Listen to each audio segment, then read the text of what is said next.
Suprabhat everyone. Students, in this video we will discuss class 11 Hornbill book poem number 2 The Laburnum Top by Ted Hughes. In this poem there are different kind of topics highlighted by the poet and we can say that the interpretation of the poem varies person to person. Students इस poem के अंदर हम अलग अलग issues के ऊपर discuss करेंगे।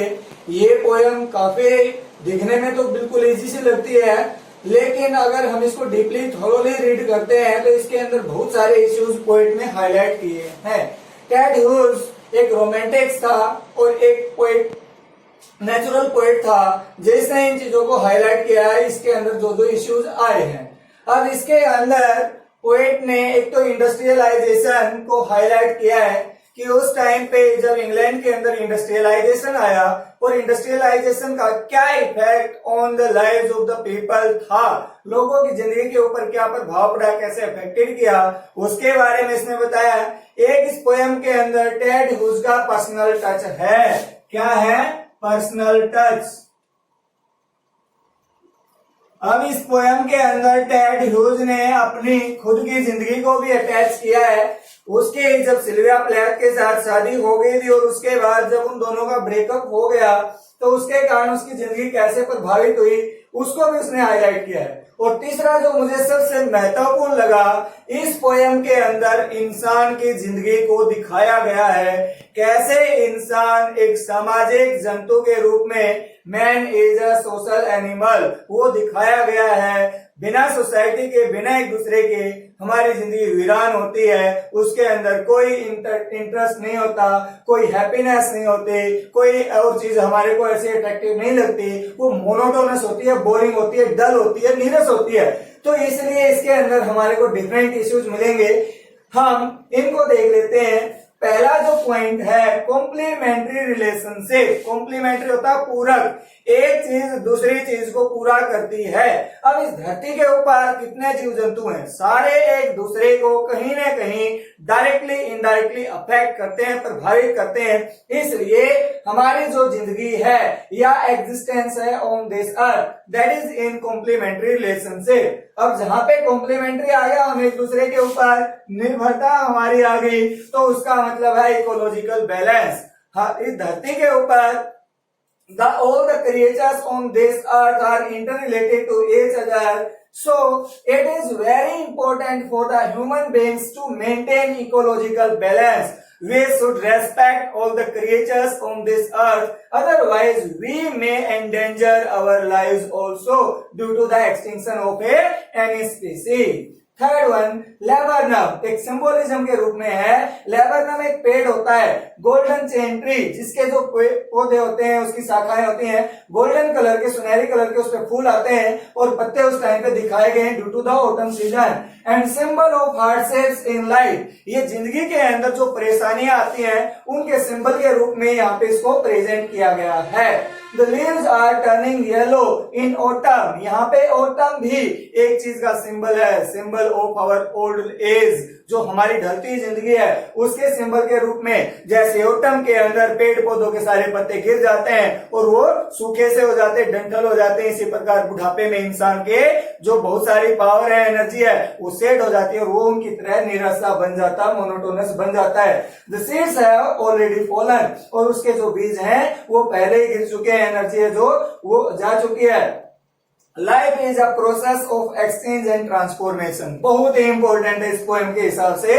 Students, life is a process of exchange, जिंदगी के अंदर बदलाव, हम एक दूसरे से क्या लेते हैं, क्या देते हैं। अगर कोई आपसे अच्छा बोलता है तो आपके चेहरे पे खुशी है, कोई आपसे लड़ता है तो आप दुखी हो जाते हैं। तो इसी प्रकार हम किसको क्या दे सकते हैं, खुश रहेंगे तो सबको खुशियां बांटेंगे और दुख रहेंगे तो दुख ही बांटेंगे। इसलिए क्यों न हम खुश ही रहें। एंड ट्रांसफॉर्मेशन, और जैसा होगा उसी के हिसाब से बदलाव आएगा जिंदगी के अंदर। आपकी सराउंडिंग, आपका एनवायरमेंट हेल्दी है, सब आपके अच्छे जो जानकार हैं, वो हेल्दी हैं, अच्छे विचारों वाले हैं, तो आपकी जिंदगी ऑटोमेटिक एक अच्छे रास्ते पे चलेगी। अगर आपकी सराउंडिंग और जो विचार हैं, जो लोग आपको सर्व करने वाले हैं आइडियोलॉजी को, वो अगर कमजोर है, दूसरे तरीके के, तो हमारी जिंदगी के अंदर दूसरे टाइप का ट्रांसफॉर्मेशन आएगा।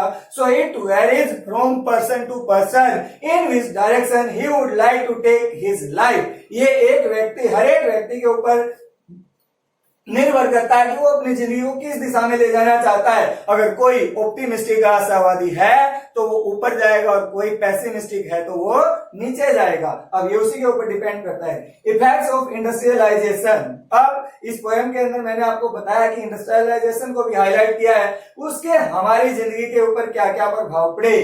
Collapse of faith. अब लोगों का विश्वास, इंडस्ट्रियलाइजेशन आ गई तो लोगों का जो एक विश्वास था को आपस में कोऑपरेशन का, इंडस्ट्री के कारण अब उनका विश्वास इतना नहीं रहा, क्योंकि वहां पे मेटेरियलाइजेशन आ गया है, मेटेरियलिस्टिक वर्ल्ड हो गया, भौतिकवादी हो गया है। सीरेनिटी, जो गांव की शांति थी, अब मशीनें चलेंगी, उनका शोर शराबा होगा तो वो शांति को भंग करेंगी। अनएम्प्लॉयमेंट, और जो जॉब करते थे, एक काम को करने के लिए पहले 20 व्यक्ति चाहते थे, लगते थे, अब एक जेसीबी आ गई है जो थोड़ी सी देर में उस काम को कर सकती है। पहले अलग अलग रिकॉर्ड रखने के लिए एक ऑफिस में 20 से 25 व्यक्तियों की जरूरत होती थी, आज एक कंप्यूटर के ऊपर डाटा एंट्री ऑपरेटर उस सारे काम को कर देता है। तो वो लोगों के एम्प्लॉयमेंट के ऊपर एक खतरा मंडराया। एनवायरमेंट, अब इंडस्ट्री लगेगी, मशीनें होंगी तो पोल्यूशन भी करेंगी डिफरेंट काइंड का, जो हमारे इन्वायरमेंट को स्पॉइल करती है, बर्बाद करती है और वहां की शांति को भंग कर देती है। इमेजरी, ये पोएम फुल ऑफ इमेजेस है, इसके अंदर बहुत सारी इमेजरी इज इन अबंडेंस, बहुतायत में है, it is repellent with imagery. इसमें आप देखेंगे हर एक लाइन के अंदर लगभग आपको इमेजरी देखने को मिलेगी। अब हम टाइटल ऑफ द पोएम देखते हैं, द लेबरनम टॉप। लेबरनम एक पेड़ होता है, उस पेड़ का टॉप दिखाया गया है जिसके पत्ते सारे सुनहरे होते हैं और अच्छा सा है। बाय टेड ह्यूज, इसके हमारे पोएट हैं। The laburnum top is silent, line by line explanation हम देखेंगे। The laburnum top is silent quite still.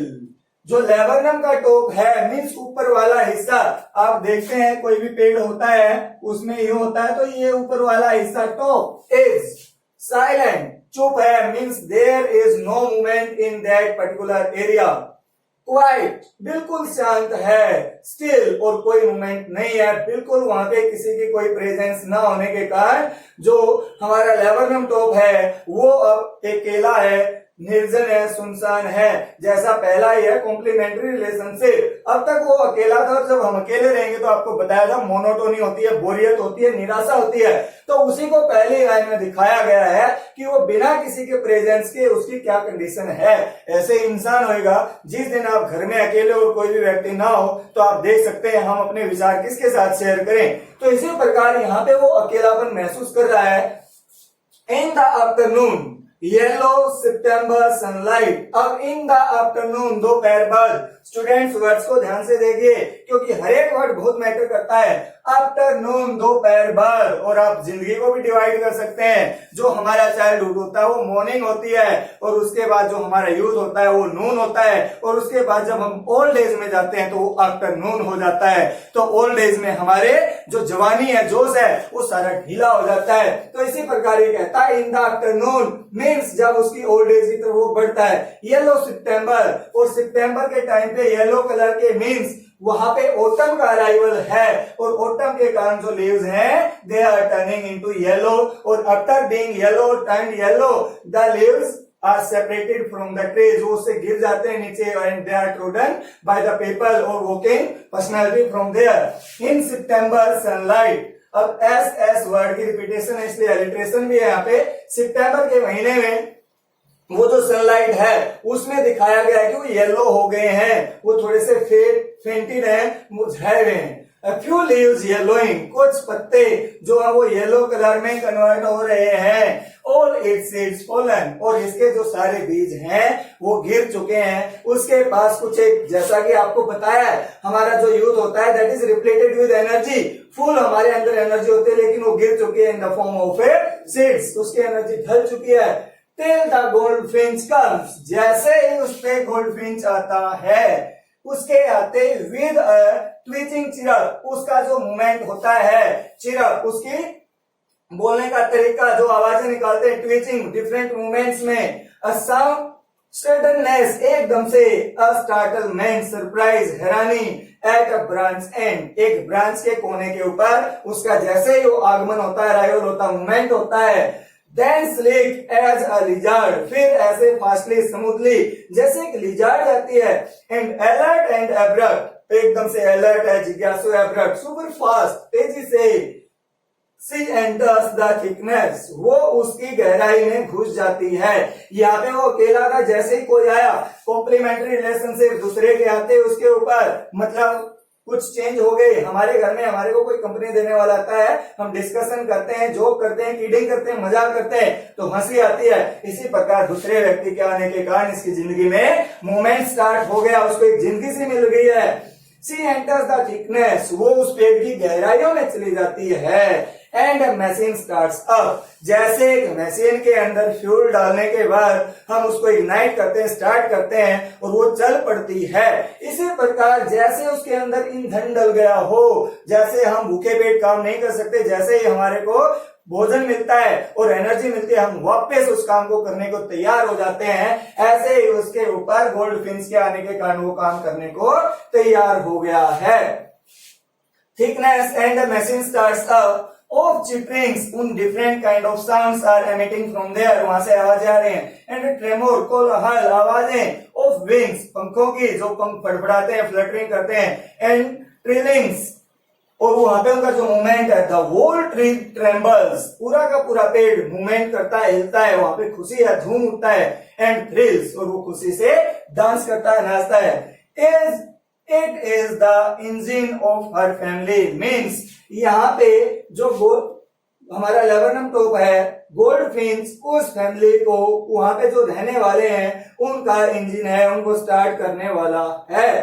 C stocks it full, वो उसको पूरा भर देती है, स्टॉक्स होता है fill, give energy, then flowers out, और उसके बाद फिर बाहर उड़ जाती है, टू अ ब्रांच एंड, वापस एक ब्रांच के किनारे पे आती है, शोइंग हर बर्ड फेस आइडेंटिटी मास्क, और उसका जो बर्ड फेस है, कवर्ड है, मीन्स वो किन्हीं ब्रांचेस के पीछे है, और वो ब्रांचेस उसके चेहरे पे हैं, they are appearing like the bars, जैसे बार होते हैं हमारे चेहरे के ऊपर, हम अलग अलग निशान लगा लेते हैं, इसी प्रकार से identity first mask, then with airy delicate whistle, फिर एक एरी होता स्ट्रेंज, खतरनाक, डेलिकेट ना, जो विसल आवाज, चिरा, और वो आवाजें करता है, whispering. She launches away towards the infinite, और उसके बाद अपने आप को इनफाइनाइट की तरफ लॉन्च कर देती है, and the laburnum subsides to empty, और जो लेबरनम का ट्री है वो वापस खाली हो जाता है। ये तो थी simple from the point of nature explanation. अब ह्यूमन बीइंग की लाइफ से रिगार्डिंग ये जो एक्सप्लेनेशन आएगी स्टूडेंट्स, बड़े इंपॉर्टेंट लगे मेरे को, हमारी हर किसी की जिंदगी में इसका इंपॉर्टेंस है, हम आज भी इसको फेस कर रहे हैं और 50 साल बाद भी इसको फेस करेंगे। About cycle of life, one ends the other begins, पहला एक पॉइंट बताता है हमारी जिंदगी को। पहले वाली 3 लाइन्स में ये बताया गया है, the laburnum top is silent, यहाँ पे लेबरनम और कोई नहीं, हम अपने परिवार के किसी बुजुर्ग को, किसी बड़े आदमी को मानते हैं। अब वो अकेला है, there is no one to accompany him, quite still, और अब वो बेचारा अकेला है, शांत है, उसके साथ कोई बात करने वाला नहीं है। Maybe he has lost in his thinking, वो अपने विचारों में खोया हुआ है कि I have spent my whole life in hard work for the betterment of my family, but now none is standing beside me, मैंने इन सब के भले के लिए इतना कुछ किया, लेकिन आज मेरे साथ कोई भी नहीं है, इसलिए वो अपने आप को अकेला महसूस करता है। इन द आफ्टरनून मीन्स उसकी दो जवानी जो ढल गई है, येलो सितंबर सनलाइट मीन्स जब वो बुढ़ापे की तरफ आ गया है, उस समय पे क्या हुआ है कि एक यहाँ पे बुजुर्ग हो गया और उसकी संतान, जब वो बूढ़ा है तो उसकी संतान धीरे धीरे राइज हो रही है, बड़ी हो रही है, ग्रो कर रही है। A few leaves yellowing, कुछ पत्ते उसके येलो हो गए, मीन्स उसकी एनर्जी उसने स्पेंड कर दी है, उसके जो कुछ है और साथी हैं वो ढल चुके हैं, जो भाई बंधु थे, all its seeds fallen, और उसके जो और बड़े थे वो सारे के सारे क्या हो चुके हैं, इस दुनिया को डिपार्ट कर चुके, अलविदा कह चुके हैं, जिस वजह से वो अकेला है। अब ये मरे, इनके मरने के बाद इनकी संतान के रूप में बुजुर्ग आए और बुजुर्ग की संतान अब मैच्योर हो रही है, ग्रो कर रही है। अब इस दूसरे वाले में बता रहा है को डिपेंडेंसी ऑफ लाइफ, कैसे हम एक दूसरे के ऊपर निर्भर करते हैं। ऐसा नहीं होता कि हम अपनी जवानी में गरूर में एकदम से अपने ऊपर ईगो के अंदर कहें ये बुजुर्ग किसी काम के नहीं, बुजुर्ग बहुत काम के होते हैं, उनके बिना हम अधूरे और हमारे बिना वो अधूरे हैं। हम दोनों मिलकर एक दूसरे को कॉम्प्लीमेंट करते हैं, कंप्लीट करते हैं, पूर्ण करते हैं। टिल द गोल्डफिंच कम्स, यहाँ पे गोल्डफिंच और कोई नहीं, उसका कोई नियर एंड डियर वन है, उसकी संतान के रूप में हो सकता है, उसकी ग्रैंड डॉटर ग्रैंडसन हो सकते हैं, तो कोई ना कोई उसका near and dear one relative है। टिल द गोल्डफिंच कम्स, जब तक कोई नहीं आता, विद अ ट्वीचिंग चिराग, अब वहां पे कोई भी बच्चा या उसका जानकार आके उसके साथ बातचीत करता है, तो उस बातचीत के बाद अ सडननेस, अ स्टार्टलमेंट, तो एकदम उसके अंदर एक खुशी का संचार होता है, सडननेस, अ स्टार्टलमेंट, और वो एकदम से हैरान होता है कि yes there is someone with whom I can share my feelings, मैं अपनी भावनाएं शेयर कर सकता हूँ। At a branch end, means जिंदगी के एक पड़ाव के ऊपर वहां पे उसे कोई मिलने आया है और वो खुश हुआ है, उसके अंदर जैसे एक बुझते हुए दिए के अंदर, एक्सटिंग्विशिंग लाइट के अंदर हम वापस एनर्जी डाल के, फ्यूल डाल के उसको एनलाइटन कर देते हैं, जला देते हैं। Then sleek as a lizard, और फिर धीमे से अब वो बुजुर्ग अपने अंदर की ही summoned all the energy within him, उसके अंदर जो एनर्जी है उसके साथ बड़े आराम से, comfortably, smoothly and alert and abrupt, अब वो एकदम सडनली आता है। सी एंटर्स द थिकनेस, अब वो जो बच्चा है, वो इंसान है, वो आत्मा है, सोल है, that enters the thickness means उसकी दिल की गहराई, in the depth of his heart, bottom of his heart, core of his heart, and a machine starts up, और उसके बाद उसकी जो हार्ट बीटिंग है वो बढ़ जाती है। जैसे अब उसका शरीर के अंदर जो डल था, मोनोटोनस था, बोरिंग था, अब वो पूरा एनर्जेटिक हो गया है, सब चीजों को जैसे वो कर देगा। Starts up of चिटरिंग्स and tremor, अब वो बातें करता है उसके साथ, tremor of wings and trillings, अब उनकी बातें होती हैं, वो हाथ पैर को हिलाता है, अपने जेस्चर्स, बॉडी जेस्चर जो होते हैं, हाव भाव वो दिखाते हैं।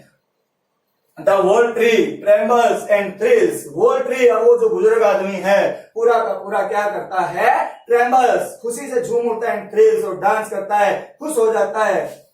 It is the engine of her family, अब ये इंसान उस परिवार का इंजन था। कैसे था, क्योंकि जब हम बच्चे होते हैं तो हमारे माँ बाप ही हमारा भरण पोषण करते हैं, तो वो हमारे को रहने के लिए ड्वेलिंग प्लेस, घर देते हैं, आवास देते हैं, तो वो इंजन है फैमिली के, उन्होंने ही सब कुछ दिया है। सी स्टॉक इट फुल, वो उसको पूरे रूप से क्या देते हैं, भरपूर देते हैं, जितनी उनकी काबिलियत होती है उसके हिसाब से वो उन सबको सारी चीजें देती हैं। Then floods out to a branch end, और फिर वो क्या करते हैं, एक ब्रांच एंड तक, मीन्स हमारी जिंदगी के अंदर धीरे धीरे तो वो रहते हैं, जब धीरे धीरे किनारे पे जाते हैं। शोइंग हर बर्ड फेस आइडेंटिटी मास्क, अब वो जो जिंदगी को भरने वाला आया था उसके ऊपर उसके रिलेटिव के रूप में वो एक किनारे पे आया। And showing her bird face, जब हम युवा अवस्था में आते हैं, अपनी एडोलेसेंस में आते हैं, तो उस टाइम पे हम अपना एक नई दुनिया इजाद कर लेते हैं, बना लेते हैं, और हम सोचते हैं घर पे हमें मोनोटोनी होती है, घर वाले बार बार टोकते हैं, इसलिए हम अपने दोस्तों के साथ रहने को प्रेफर करते हैं और घर के अंदर बुजुर्गों को, बड़ों को अकेला छोड़ देते हैं। इसी प्रकार आइडेंटिटी मास्क उसने दिखाया, मीन्स उसने अपने आप को जो छिपा रखा है, ऊपर से कुछ है और अंदर से वो कुछ है, मीन्स ऊपर से तो उसके साथ रहने का दिखावा करा, लेकिन वास्तव में उसका पूरा का पूरा फोकस अपने दोस्तों के पास, अपनी दुनिया की तरफ जा चुका है। देन विल, अब तीसरे वाला पहरा हमारे को दिखाएगा, सेकंड और थर्ड, गोल्डफिंच रन्स अवे, वो चला गया था इसके अंदर, और लास्ट पहरे के अंदर वैसे दिखाएगा जैसे उस बुजुर्ग के पास से उसका जो नियर एंड डियर वन गया है, उसकी आत्मा निकल गई हो, और जब शरीर से आत्मा निकल जाती है तो शरीर मर जाता है, नश्वर हो जाता है, खत्म हो जाता है। इसी प्रकार यहाँ पे क्या कहता है, then with very delicate vision, फिर वो बच्चा एक स्ट्रेंज आवाज के साथ मरमर करते बड़बड़ाते करते हुए, चिरप विस्परिंग्स मतलब वो धीमी आवाज में कि आपने तो ये कर दिया वो कर दिया, शायद ऐसे कुछ वर्ड्स वो बोलते हुए, सी लॉन्चेस अवे तो वहां से दूर चला जाता है, टुवर्ड्स द इनफाइनाइट मींस जिसकी कोई लिमिट नहीं है, वो एक इतनी दूर उनके बीच में गैप हो जाता है, and the laburnum subsides to empty और दोबारा से सबसाइड्स होता है रिटर्न्स, जैसा पहली लाइन में दिखाया गया था वो वापस ऐसे ही शांत हो गया, उसके पास अब कोई नहीं रहा, means he has lost its soul and now he is totally dull, monotonous, boring, और सोल जाने के बाद हम मर जाते हैं जैसे इसके पास से निकल गया है। तो स्टूडेंट्स इस पोएम की अलग अलग इंटरप्रिटेशन है, मैंने यहाँ पे इंडस्ट्रियलाइजेशन वाला आपको मोटा मोटा बताया है, ये वाला नहीं बताया, उसको आप अपने बिहाफ पे पढ़ सकते हैं। अब इस पोएम के अंदर बहुत सारे हमारे लिटरेरी टर्म्स को यूज किया गया है। पहली लाइन में आप देखिए students, still, silent and still, S word का रिपीटेशन हुआ इसलिए हम इसको क्या कहेंगे, alliteration. The laburnum top is silent quite still, अब ये इंसान वाली विशेषताएं हैं इसलिए यहाँ पे पर्सोनिफिकेशन भी है। एलिट्रेशन होता है जब कोई कंसोनेंट साउंड बार बार रिपीट होती है एक लाइन के अंदर तो उसको हम एलिट्रेशन कहते हैं। पर्सोनिफिकेशन होता है जब किसी नॉन लिविंग थिंग के अंदर ह्यूमन बीइंग की ट्रेट क्वालिटी दिखाई जाए, वो पर्सोनिफिकेशन होता है।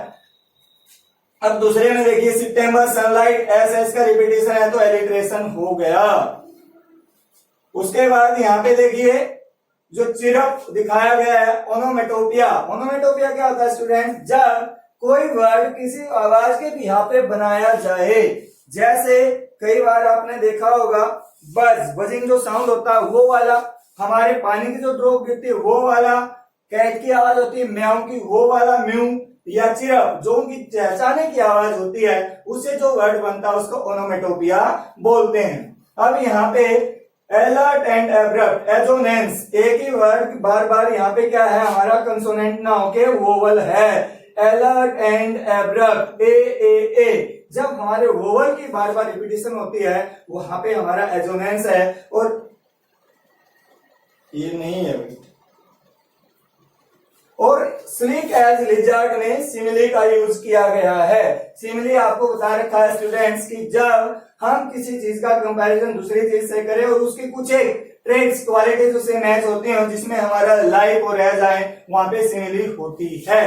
अब नेक्स्ट में आप देखेंगे यहाँ पे फिर ट्री ट्रेम्बल्स थ्रिल्स, टी की है रिपीटेशन तो यहाँ पे एलिट्रेशन है। It is the engine of her family, engine यहाँ पे कंपेयर किया गया कंप्लीट रूप से, एज और लाइक नहीं आया है तो ये क्या हो गया है, मेटाफर हो गया है। यहाँ पे फिर सी स्टॉक्स इट फुल, उसको पूरा भर लेती है, ये फिर मेटाफर दिखाया गया है। Word face identity mask, transferred epithet, transferred epithet क्या होता है स्टूडेंट्स, जब एक एडजेक्टिव कोई भी विशेषण जिस वर्ड के लिए बना हो कि वो उसको मॉडिफाई करेगा, उसकी बजाय वो दूसरे की तरफ चला जाए तो उसको हम ट्रांसफर्ड एपिथेट कहते हैं, कि हमारा जो एपिथेट है एडजेक्टिव वो मूव कर गया है जिसके लिए बना था उसके अलावा दूसरे की तरफ।